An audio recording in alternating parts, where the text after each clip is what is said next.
Voilà. Eh bien, merci de venir vous installer. On va démarrer dans 2 minutes, s'il vous plaît. Alors, je crains que j'ai vu passer des desserts, donc je crains que je ne fasse pas le poids. Ça va ?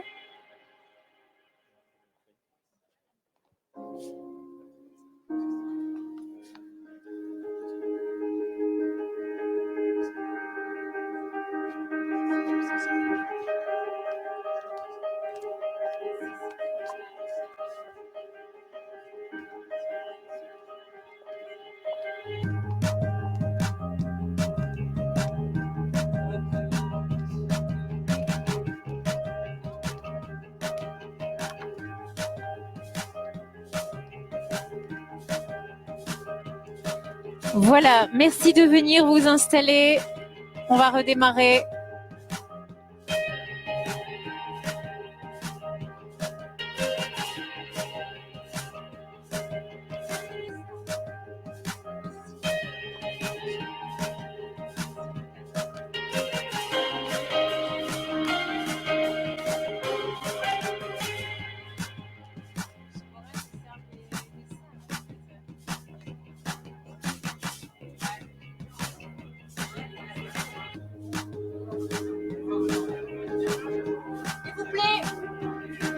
Je vous invite à prendre votre dessert avec vous. Je vais devoir redémarrer.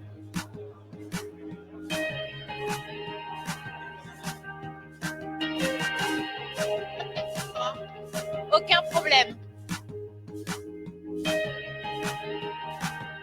Avec...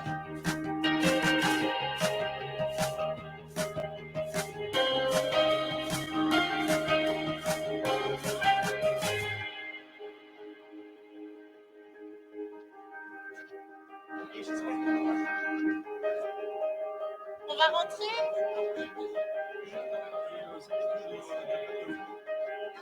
On va rentrer, prenez votre café, prenez tout, le dessert, tout à l'intérieur. Oui, tout.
Voilà, merci de vous installer.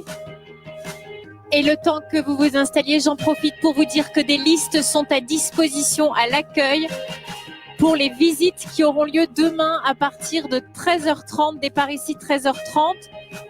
Différents lieux de visite de sites industriels et d'innovation. On a parlé de Plastic Omnium, on a parlé de tout à l'heure de Novares. Enfin, voilà, il y a différents sites. Il y a également la piste de l'IMTD qui sera en démonstration. Donc, n'hésitez pas à vous inscrire pour découvrir les différents sites. Donc, c'est au niveau de l'accueil et il y a les listes donc à émarger.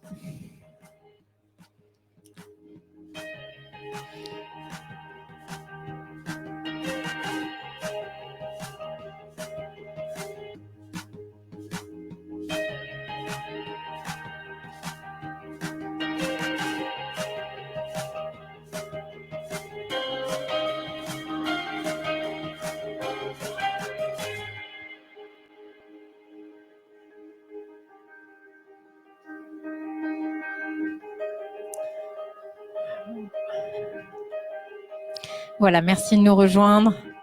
Je sais que c'est pas le moment le plus facile. Entre le café et le dessert, c'était difficile de discipliner tout le monde là.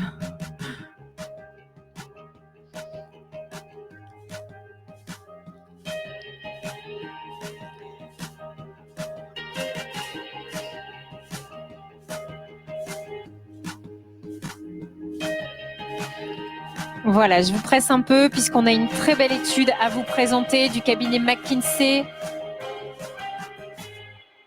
Thomas Morel, son directeur, le directeur associé du cabinet d'études McKinsey, un cabinet là aussi très reconnu au niveau international, est avec nous. Et malheureusement, il doit nous quitter dans 25 minutes. Donc, et sa présentation est vraiment très intéressante. Donc vraiment, s'il vous plaît, on va démarrer tout de suite pour que vous puissiez voir. Venez avec moi, Monsieur Morel. Thomas Morel, donc directeur associé du cabinet McKinsey. Merci d'être avec nous. On va vous laisser la parole. On a parlé ce matin de transition énergétique, d'accélération réglementaire. Vous avez une étude pour nous montrer finalement comment on peut réussir le sursaut maintenant de l'industrie automobile française à horizon 2030. S'il vous plaît, je vais vous demander votre attention. Merci. Et on vous laisse la parole. Bonjour à tous. C'est toujours compliqué de commencer juste après le café et le dessert, donc j'espère que la digestion ne sera pas trop dure et j'espère surtout ne pas vous endormir. Ce que je souhaitais vous présenter aujourd'hui, en fait, c'est quelques éléments qu'on nourrit nos réflexions quand on a travaillé avec la PFA, Marc Mortureux et son équipe, sur la feuille de route pour la filière auto. Donc l'idée, c'est de planter le décor. Probablement vous êtes suffisamment aguerris sur ces thèmes-là pour avoir les sujets en tête, mais donner quelques chiffres, ça permet aussi de factualiser et de quantifier l'ampleur du challenge. Alors, d'un point de vue macro, aujourd'hui, quand on regarde l'industrie auto ou l'industrie de la mobilité, aujourd'hui, c'est pas que les voitures quand on parle de mobilité. Il y a finalement 6 grands thèmes qui sont des perturbateurs endocriniens sur la stratégie et là où va l'industrie, avec des implications assez majeures sur l'ensemble des acteurs. Donc évidemment, il y a la sustainability. Le deuxième élément, c'est les consommateurs. Le consommateur d'aujourd'hui ou de demain, il a pas mal évolué par rapport à ce qu'il était il y a encore 10 ans. La technologie, je pense que personne n'échappe à la softwareisation des véhicules, vous l'avez tous remarqué. Il y a un élément qu'on ne regardait pas tant que ça, ou alors pas avec autant d'attention il y a encore quelques temps, c'est tout ce qui est capital market. Et on voit aujourd'hui une vraie défiance ou une hétérogénéité, pour utiliser un euphémisme, sur les valorisations des différents acteurs, avec des gros écarts entre des acteurs historiques qui sortent des millions de voitures chaque année et puis des acteurs qui ont sorti juste quelques protos et qui valent à peu près 10 fois plus. Le cinquième point, c'est la réglementation. Je crois que les annonces du 14 juillet ont été assez emblématiques de ce point de vue-là, mais il y a aussi la réglementation au niveau des villes. Et enfin, la dynamique de l'industrie avec la structure et la logique industrielle qu'on peut y voir. Je vais vous les dérouler rapidement. Et je compte sur Fanny pour me dire si je déborde de trop. Sur la sustainability, alors vous allez me dire encore une étude, oui, encore une étude, oui, encore un scénario. Et je vous rassure tout de suite, le scénario le plus agressif d'aujourd'hui sera probablement le scénario de base demain. C'est le cas depuis à peu près 12-18 mois. Chaque fois qu'on sort un scénario, on se dit, bon, ça, c'est le truc le plus agressif qui soit. Puis en fait, on se rend compte que c'est le truc qui devient le plus en plus probable. Alors là, c'est un scénario agressif qui a été refait après l'annonce du 14 juillet, où en gros, grosse surprise, à 2035, il n'y a plus de véhicules thermiques. Alors, on voit deux choses et ça pose une question majeure. La première chose, c'est que évidemment le véhicule électrique va devenir largement prédominant, et la deuxième chose, c'est qu'on voit l'hydrogène comme une source d'énergie qui va commencer à prendre son essor. Pour les véhicules particuliers, c'est plutôt aux alentours de 2030 qu'on commence à en voir, mais on voit quelques applications dans les véhicules commerciaux et les applications off-road. La question que pose cette courbe, c'est qu'en 2035, on voit que tout converge. Je pense qu'il y a pas mal de fournisseurs dans la salle, et vous devez probablement tous vous poser la question de comment est-ce qu'on organise la synchronisation de la sortie des moteurs thermiques. Que si les BMW, Peugeot, Renault et compagnie ne sont pas organisés, il faut organiser la sortie de sorte qu'on ait un business qui soit encore rentable et qui permette de livrer les pièces pour les véhicules actuels et aussi pour l'après-vente. Le deuxième élément sur l'aspect sustainability, on a regardé les émissions de CO2 au cours du cycle de vie. Aujourd'hui, vous prenez une voiture, la plupart des émissions, c'est lié à la phase d'utilisation. C'est pas une grosse surprise puisque aujourd'hui, on a surtout des voitures thermiques. On a un peu moins de 20% qui sont liés à la production des véhicules. Demain, quand on aura une majorité du parc qui sera électrique ou électrifié, la phase de production, ça va représenter 60% des émissions de CO2. Donc, si vous vous mettez dans une logique où chacun des acteurs, que ce soit constructeurs et fournisseurs, annonce des ambitions de neutralité carbone à des horizons 2040, plus ou moins 5 ans, on voit aussi un challenge qui se pose pour ces acteurs. Le deuxième élément que je citais tout à l'heure, c'était les consommateurs. On lance à peu près chaque année une étude qu'on appelle le ACES Consumer Survey, donc Autonomous, Connected, Electrifié et Shared, pour avoir autour des pays majeurs de l'automobile, donc la Chine, les États-Unis, la France, l'Allemagne, etc., une vision des consommateurs sur leur façon d'appréhender ces nouvelles technologies et ces nouveaux véhicules. Ce qui est assez intéressant, c'est que si on prend les deux premiers piliers, autonomes et connectés, c'est des sujets qui deviennent de plus en plus importants. Les pourcentages, ils augmentent au fil des ans. Et les consommateurs sont prêts à changer de véhicule pour avoir des véhicules qui offrent plus d'aide à la conduite, qui sont plus connectés. Et ils sont même prêts à payer un premium, plus ou moins élevé. Le deuxième élément qu'on voit sur cette slide, c'est sur la partie électrification. Aujourd'hui, l'électrification, c'est même plus une question. On y va et probablement, on n'aura plus le choix dans les portefeuilles des constructeurs d'ici quelques années. Mais aujourd'hui, il y a encore un des freins principaux, c'est l'accès à la charge pour les consommateurs, quasiment 1 sur 2. Et puis, on parle souvent d'infrastructures. La plupart des consommateurs préfèrent charger à leur domicile sans premium. Donc, on est prêt à payer plus cher pour autonome connecté, donc avoir plus de fonctionnalités. On n'est pas prêt à payer plus cher pour avoir un véhicule électrique, ou pour le charger en tout cas. Sur l'aspect technologique, bon, je pense que ça vous aura pas échappé, c'est juste quelques chiffres pour planter un peu le décor. La technologie, ça va être le facteur différenciant, ça va être l'enabler, comme on dit en bon français, pour réaliser toutes les innovations, que ce soit véhicules connectés, plus ou moins de façon plus ou moins importante, ou le véhicule autonomisé ou autonome, les L2, L3, L4, L5. On va s'arrêter au L2, L3 pour l'instant, dans un avenir assez proche. On voit, en gros, le marché sur le software, c'est quasiment x3 entre maintenant et 2030. Sur l'électronique, ça a déjà bien démarré, mais c'est quasiment plus 50% entre aujourd'hui et 2030, avec une part qui est très importante sur les ECU et les capteurs. Les ECU, je devrais dire ECU et domaine controller, puisqu'on a une évolution des architectures électroniques. Le quatrième point, si ça veut bien marcher, c'est sur les marchés financiers. Donc, c'est quelque chose où j'ai envie de dire, personnellement, je faisais pas spécialement attention à ça quand j'étais encore motoriste. Mais maintenant que je travaille beaucoup avec des clients qui regardent comment se financer, comment valoriser leur société et surtout préserver leur indépendance, c'est quelque chose qui devient très important. Donc, on voit en gros Tesla, je vais commenter juste la partie droite, mais Tesla tout seul, c'est égal en valorisation à 7 fois à la somme des 7 plus grosses capitalisations automobiles. Alors, on exclut NIO, qui est à peu près entre 70 et 90 milliards, ce qui est à peu près juste 8 à 9 fois Renault, alors qu'ils n'ont pas sorti beaucoup de voitures. On a une valorisation par les investisseurs de ce forward-looking.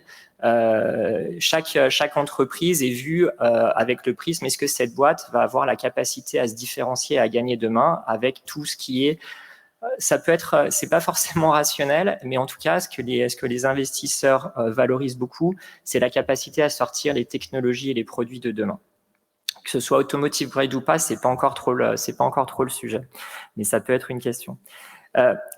Sur l'aspect réglementation, alors je ne vais pas revenir sur les annonces du 14 juillet. Ce qui est à souligner, je pense, c'est au-delà de la directive européenne, il y a des pays qui ont déjà annoncé pour certains la fin du moteur thermique, mais il y a aussi une réglementation de plus en plus importante des villes qui vont impacter directement le nombre de kilomètres parcourus par année et donc la possession ou non des véhicules ou alors le recours à plutôt des mobilités partagées. Enfin, le dernier point, c'est sur la dynamique dans l'industrie. Ce qu'il faut retenir, c'est que quels que soient les scénarios, en tout cas, quels que soient les scénarios qu'on a fait tourner au sein de notre McKinsey Center for Future Mobility, les pays les plus matures, en gros l'Europe et les États-Unis, le pic de vente de véhicules est derrière nous. 2019 pour l'Europe, 2016 pour les États-Unis. Même dans les scénarios les plus agressifs ou les plus positifs en termes de vente, on reste en dessous de ces volumes-là. Donc on est sur des volumes qui, en dehors de la Chine, sous certains scénarios, vont dans le meilleur des cas stagner et plus probablement baisser. Et du coup, la question qui se pose, c'est quelle va être la structure de l'industrie demain. Aujourd'hui, c'est finalement assez verticalisé, avec des constructeurs qui font tout, qui récupèrent des pièces d'assemblage, qui assemblent des composants et des systèmes de fournisseurs. Quand je dis les constructeurs font tout, je voudrais pas offusquer les fournisseurs, attention. Mais ce qui est important, c'est qu'en gros, les constructeurs ont la main sur toute la chaîne de valeur. Demain, qu'est-ce que ça peut être? Est-ce que tous les constructeurs auront les capacités financières, techniques, humaines de tout verticaliser? Ce qu'on voit, c'est que Tesla est déjà lancé dans cette logique. Donc, on peut imaginer que Tesla sera assez vertical à l'avenir. Est-ce que ça sera le cas de tous? Probablement pas, ou peut-être pas. On va pas prendre trop de risques. Et il y aura probablement quelques acteurs qui vont se spécialiser. On voit aujourd'hui, si on prend les Chinois, les Naio et Xipeng qu'on voit au milieu, ils sont vraiment focalisés sur l'expérience client, l'expérience utilisateur. Donc, ils ont une proposition de valeur qui est un petit peu particulière. À l'inverse, il y a d'autres acteurs type Canoo, type RI en Israël qui sont plutôt focalisés sur on fait un rolling châssis et puis vous l'habillez comme vous voudrez. Donc on voit une évolution assez majeure sur les business models et sur ce que peut être l'industrie demain. À la fois pour les constructeurs et la question se pose aussi pour les fournisseurs. En tant que fournisseur, quel va être mon client demain?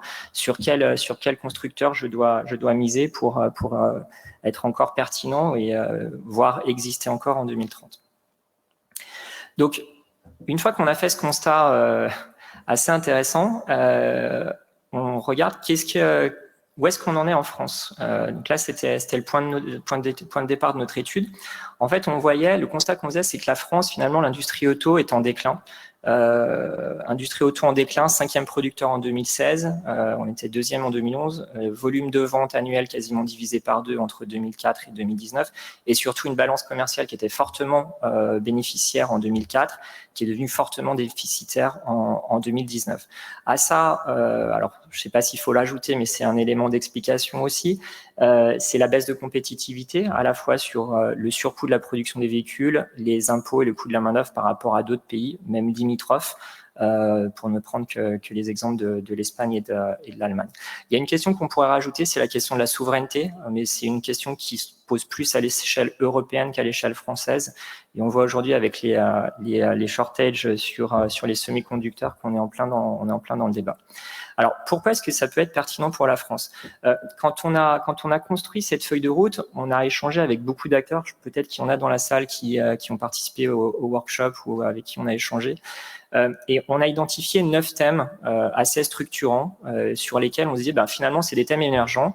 Les champions de demain sont balbutiants, en tout cas, ils ne sont pas encore totalement déterminés et donc, c'est une vraie opportunité pour la France de se positionner sur ces sujets-là.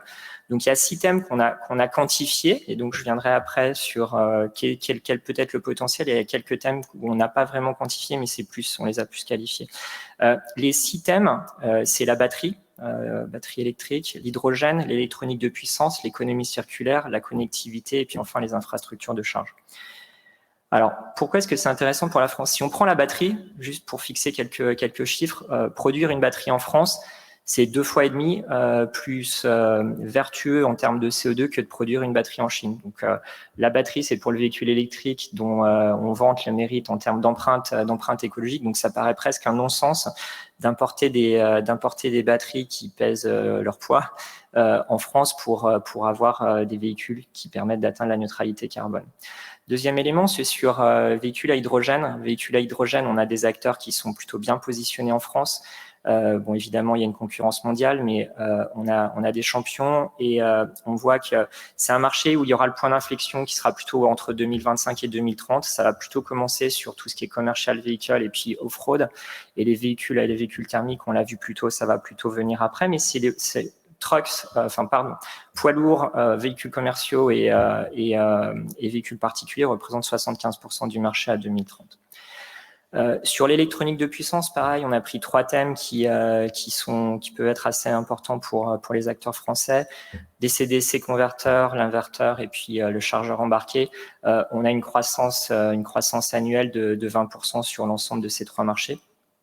Et enfin, sur la batterie, je citais tout à l'heure l'économie circulaire.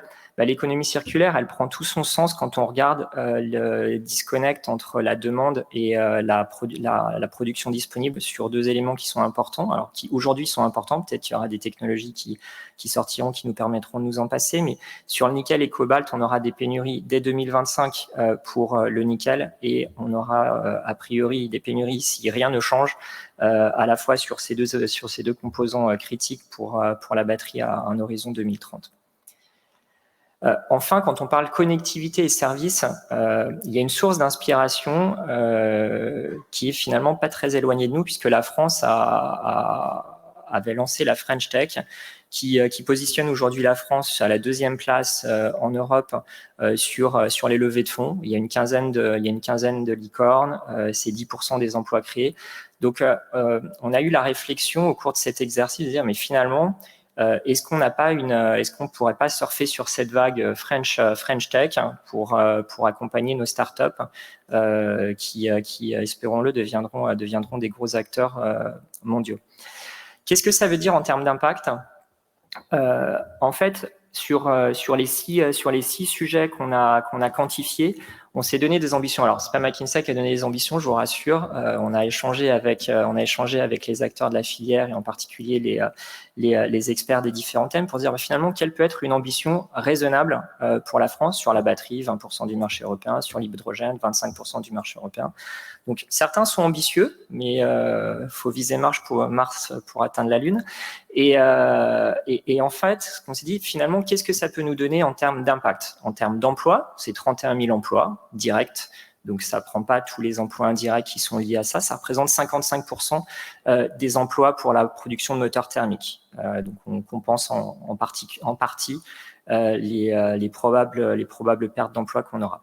En termes de CO2, c'est de l'ordre de 10 millions de tonnes, soit à peu près 300% des émissions annuelles des immatriculations 2019. Vous prenez les 2,3-4 millions de voitures vendues en 2020, pardon. Ça représente elle faisait un peu moins de 3 millions de tonnes. Et enfin, qu'est-ce que ça représente en termes de valeur ajoutée? C'est 7 milliards. 7 milliards, c'est à peu près un tiers de la valeur ajoutée créée par le secteur auto en 2018. Je crois que c'était la dernière. Merci.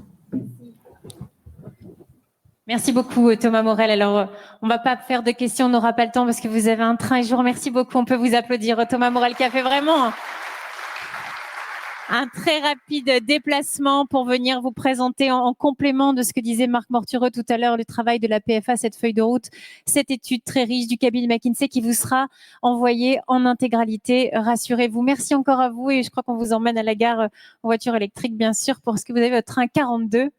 Donc, il faut aller assez vite quand même. Voilà, merci à vous encore.